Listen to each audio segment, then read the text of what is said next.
Hey, Internets. It's Paul. It's Matt. It is. The Dork Lords. Yay. We are here to talk about Mr. Robot. We are. Season 3, Episode 3, Legacy. So, this episode is pretty much an extended flashback. Yes. We learn what happened to Tyrell from the end of Season 1 to the end of Season 2. It basically is he was in hiding. Yep. The end. No, I mean, I guess on some level, you could say the momentum of the show maybe stalled out here. Some people would say, but I did like the character development we got to see in this episode. It had worth, I guess is my point. Oh, sure.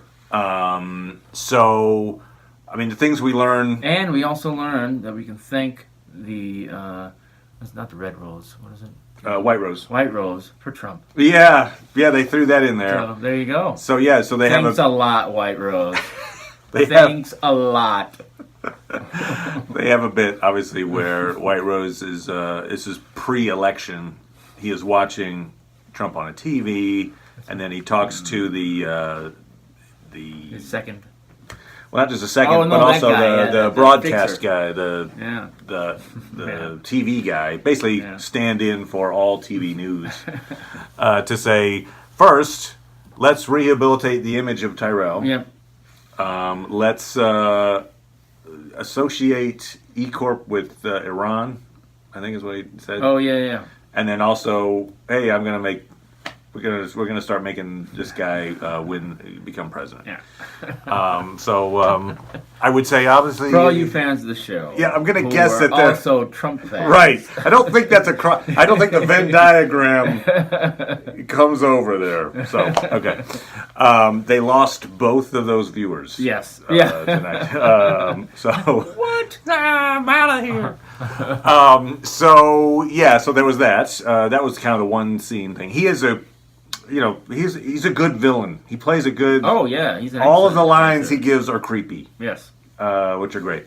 Anyway, he also fluent Chinese. It's good too. Yeah, that helps. Does not speak the slow Klingon when we had to read the subtext. No. The subtitles. Nice, good. Maybe speed Star Trek Chinese. Discovery should take a little cue from that's how right. to do subtitles from Miss Robot. Like the Federation people is like, could you guys speak Chinese instead of Klingon? Yeah, Let's pick this up we'll speed this up. So Tyrell. So what? We digress. Yes, we did. That was a digression, much like the show. My, favorite part of this episode, and perhaps is becoming one of my favorite characters, is Irving, and he's the fixer, Yes. who is a used car salesman. Has his lot, Irving's. Actually, they had to show the sign, so it's his lot. I missed the sign. He's also writing a screenplay called Beach Towel. We learned some fun stuff about it. I mean, he lies. Duh, but he lies convincingly to make. He's the epitome of a salesman. So he knows what is the right thing to say, and then he'll just say it, even if it's not actually true. So in the case of Tyrell, after Tyrell runs away, and we'll talk about that, I guess, a little bit, but so we're skipping around here. But anyway, Irving has to try to bring him back into the fold. And so he starts talking about, what it means to, stand up and have meaning for your kids and, your family. And that's what's important. And it's probably what Tyrell was going to go, try to seek his family. And, maybe we can prove ourselves worthy for our families, kind of thing. I don't know how exactly he wove it around, but he made it sound good, and you could see that Tyrell was like, oh yeah, family is important. And Inconceivable! and then we cut to Irving, who is watching Big Brother, which he mentioned watching with his kids. We get around the TV, we watch Big Brother with the family. He didn't lie about that. He did not lie about that. He was watching Big Brother while working on a screenplay, but he doesn't have his kids. So he also, there's a scene there where we see Irving's lot when he's talking to, whatever, sales associate who didn't make a sale. And I think he's got like a world's greatest dad type thermos. It was a little far away, but I think that's what it was. And he's like, yeah, I just walk around with this. I don't have a family, but hey, they don't know that. And this helps make the sale. Use this. And like, it's good. He's a guy. Obviously, we also see him at the end of season 1. He comes in to kind of take Tyrell into hiding. Yes. So that's when we kind of yes, we didn't see him in season 1, but correct. That's what happened after they. So cut. we know he's been around. He's been in the background this whole time. Yes. But so he's in. He's got these 2 masked men. Yes. And they've got guns, yes. and he manages to avoid anyone getting killed. Yes. And that's the thing. Like this guy, I think I mentioned this last week that I expect at some moment there's going to be this snapping moment when he's going to go and some shocking violence is going to happen from him, and then we'll be like, oh. But for now, it hasn't happened yet.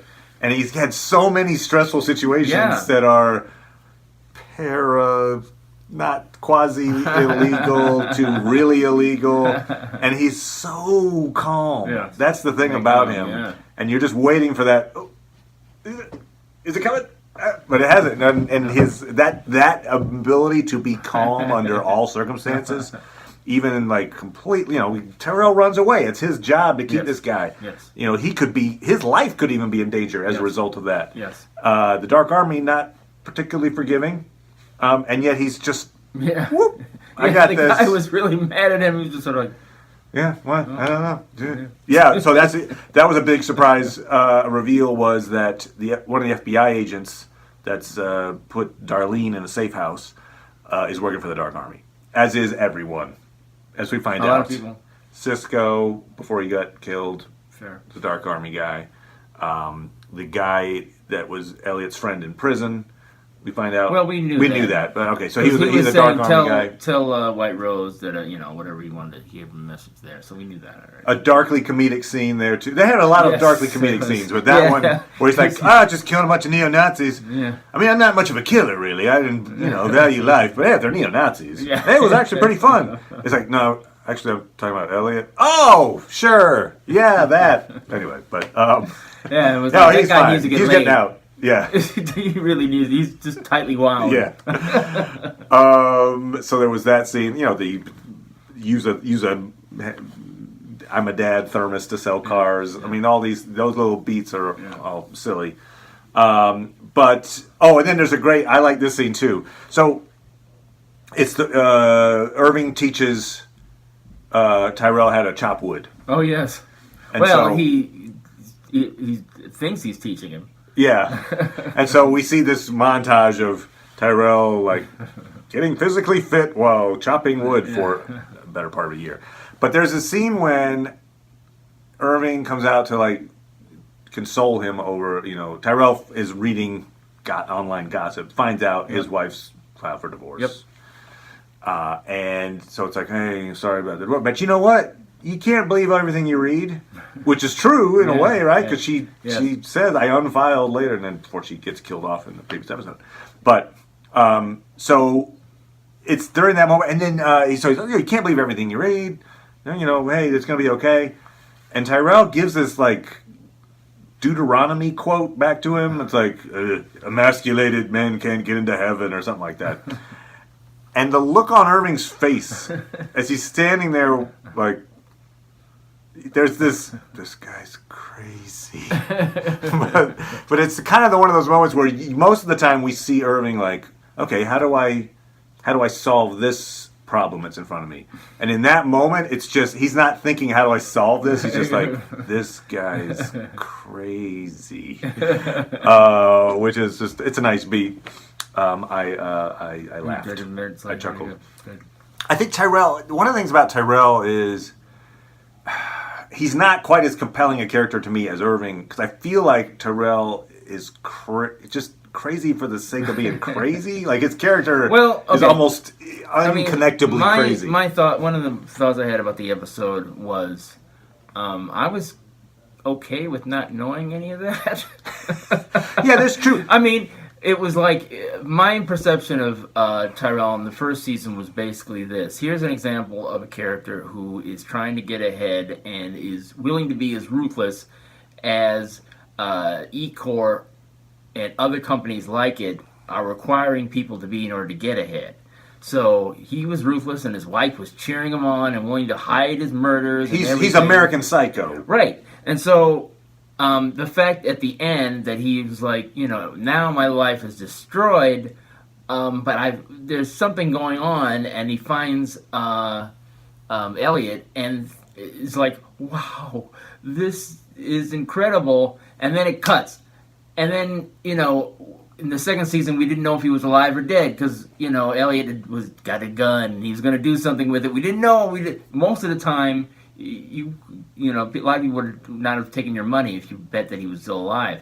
It just didn't seem like it at all, because he even said that he killed him. Elliot said. So the fact that he was alive was like, oh, well, okay. It's okay that he's still working with him, but it's like it turns out that it's kind of. It's information you didn't need to know. No, I didn't necessarily need it. I'm not resentful that they showed it to me. Now it just makes more of a, like, okay, what are you going to do with this character now? Now that you've shown how... Right. Because it wasn't any special reveal. No. You could have guessed, knowing he's alive, you probably were thinking, oh, he was in hiding. Yeah, yep, that's what he was. Yeah, I think they did. Yeah, a number of enjoyable bits there. I actually did kind of like when he just suddenly got into his head to walk out if the guy told him not to go anywhere, and then he was like breaking his thumb in order to get out of the handcuffs. Yeah. That was all. I would say the fact it strained believability a little bit that he goes for his walkabout or whatever, escapes. Yes. And maybe it's not the first thing he saw, but he basically within an hour, within their half an hour, he comes upon a convenience store that has one car in front of it, a cop car. That cop, who's just in the middle of nowhere at a convenience store, sees a guy wearing a hat, a beard, sunglasses, and is like, that's the most wanted man in the world. I'm going to chase him down. Really? Yeah. Okay. But whatever.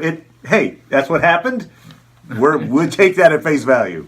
But yes, the lengths that he goes to avoid being incarcerated. Yeah. He breaks his own thumb so that he can slip it out of the handcuffs. Then he didn't need to. No. Then he's like, oh, damn it, let me take it back. Because FBI guy who's on the take yes. Showed up and shot the cop. Yes. So you're right. It's that problem it's the prequelitis problem sometimes where, people get too much of a good thing. And I wonder what this person was like during this time. Well, do we need to know? Do we need to have a Joker movie that shows the origin of the Joker? Not really. I don't resent getting it. I'm just... Do we need to know why young Darth Vader became Darth Vader? Not really. Right. So for me, it's like, I hope it pays off showing us all this stuff. Right. If he died in the next episode, then it really wouldn't have paid off. The extent to which he actually is still... one of the scenes we see next week is he's kind of like, why am I following this guy? That's one of the scenes we saw.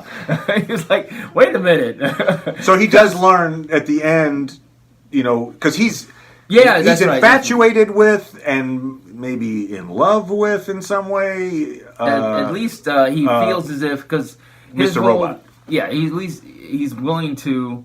He really does have this magical thinking. This whole thing about, I'll live with it, whatever happens if you try to blow my brains out. Right, we're gods. We're gods, right. That's, kind of a Pulp Fiction-y type moment there.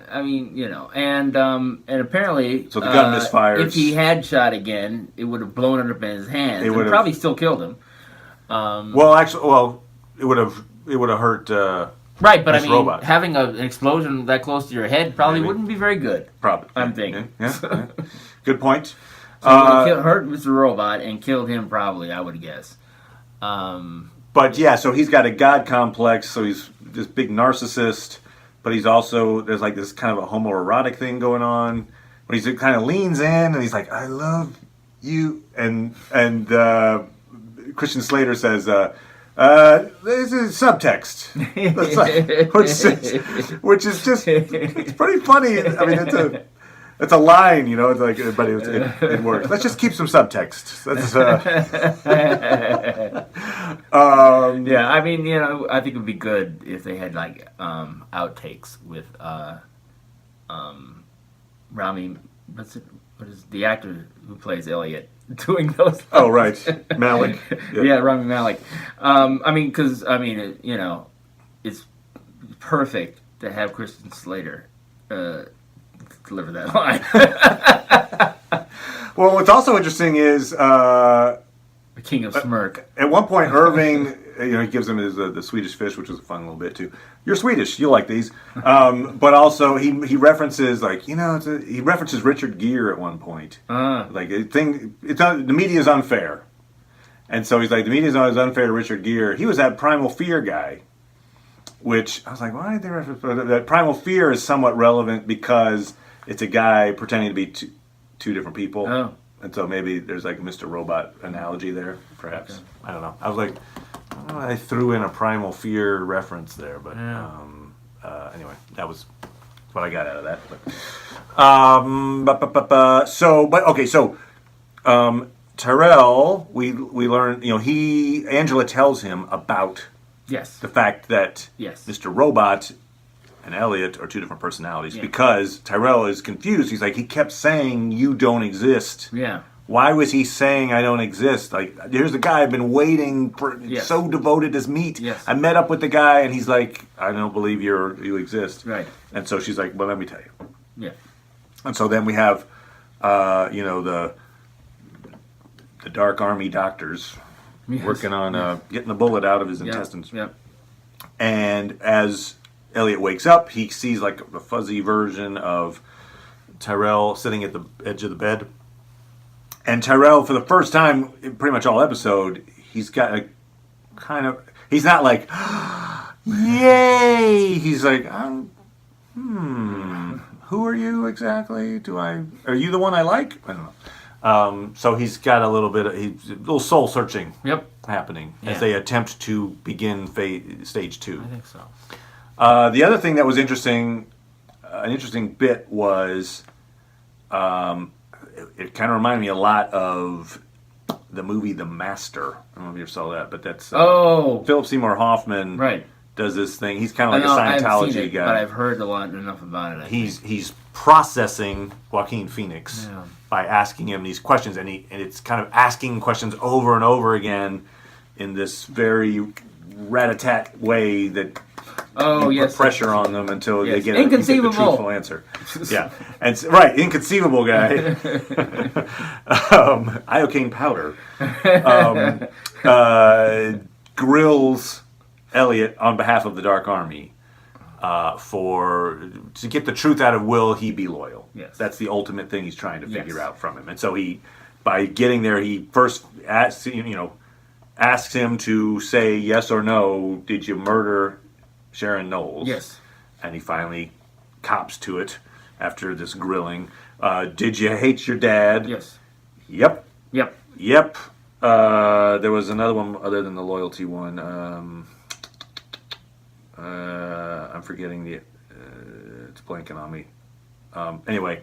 Oh, did you ever cheat on your wife? Cheat your wife, yes. And so he finally gets to so he's getting true answers. He knows, all right, now you're finally giving me true answers. Will you be loyal to me? Yes. And no. And he says no. He says no. After all that, don't you know what the answer is? I know, exactly. But I think that's the point of this exercise. We're supposed to believe that it tears you down so much that you will say whatever is actually honest. Is the point. And the actual honest answer for him is no. No. Yeah. Well, yeah. Which was a little weird the phrasing, like, will you be loyal to me? Like, why would I be loyal to a mustache guy who I've never met? Right. As opposed to the Dark Army. He needs to watch Princess Bride. He does need to watch Princess Bride. That, then he'd be loyal to that guy. Well, actually, no, maybe he wouldn't be, because actually he was willing to let, the one guy die. It's like, forget him. So he was willing to have the Five-Finger guy kill him or whatever. Not Five-Finger. It was okay. So you're still on Princess Bride. Character. Yeah. Okay, yeah, I was like, wait, what are you talking about? What part of Mr. Are you talking about My Name is Inigo Montoya, Prepare to Die? Yeah. He was willing to let him die. He didn't care. He was going on. That's true. His character probably the exact same guy. It's probably in the same universe. That's why he's he older. was in a book. He's older. There's a real life version of him. So inconceivable. Got him to admit, he's not going to be loyal, and so there's this moment then when he's like, nah. He shakes his head to Irving, and it's interesting to know what would have happened. Yeah. In that moment, because actually, no, it wasn't Irving. It was that. Yeah, I think it was the bodyguard guy. The second in command to. Oh right, the White Rose. And so, I could almost argue at that moment Terrell might be dead. Yeah. It's like, he's not going to be loyal to the organization. But the next beat is, but I'll do anything for Elliot or whatever. It's like, I will be loyal to Elliot. They're kind of like, what? That'll work. Okay. Yes. Yeah. And so, and I think that could bear, some critical scrutiny. The White Rose is, like, he's passionate. He will, it's like, can't you get somebody else who can hack? It's this crazy nut. He has two crazy nuts. Yeah, basically. Excellent. But then, hey, he did pick our president. Which is what that's actually what Mr. Robot says. Something like, maybe you're just crazy enough to save me from myself. He did say that, yeah, but that was very, to me that makes more sense. Right? Yes, agreed. It's like, I'm crazy. When I tell you to shoot me, you're actually somebody who probably will do that, unlike everyone else. Right, yeah. But you're right. Yeah, he has two very. White Rose has two very unhinged people. It's like almost an indication of how low he thinks of us Americans. It's like, I want to have two nut jobs, destroy the economy, and put an idiot as the president. That's what I think of you. We had a couple of fake commercials. E-coin again came around, which is the thing the White Rose is fighting. Right. With Bitcoin. Yes. And there was something for like a version of Alexa in these times of strife post 5/9. You need security, basically. Yes, it's kind of the thing. Yeah, otherwise, I don't know. That kind of covers most of the stuff I was going to talk about. It does. Okay. So yeah, we're in for next week. I assume we'll be back to current modern day. I forgot that the trailer. You mentioned a couple of things from the trailer, but I don't remember. That one came to me. I remember like at that point when he was sort of like, "What the?" He was poor guy. Yeah. Yeah. And the rest of it sort of. Yeah. So we'll all learn it together, and it will most likely not be a flashback. So so we will see episode 4 next week. In the meantime, come back if you want to see Star Trek Discovery, and I'm going to try to binge watch Stranger Things 2. Okay. Maybe over the weekend. We'll see. Oh, is it tomorrow? I think it's coming out this weekend. Okay. I guess, it is Halloween week, isn't it? Yeah. So there, at some point in the next week or so, there will be we'll do a recap of the entire Stranger 2 series, season 2. So, yeah, anyway, hit the subscribe button if you want to get those notifications. Hit like if you like the stuff. Make comments. We'll do comments back. Sure, why not? Damn it. Damn it. We'll get Mr. Robot to do that. So anyway, for Dork Lords, bye everybody. Robot. Oh, he's a robot.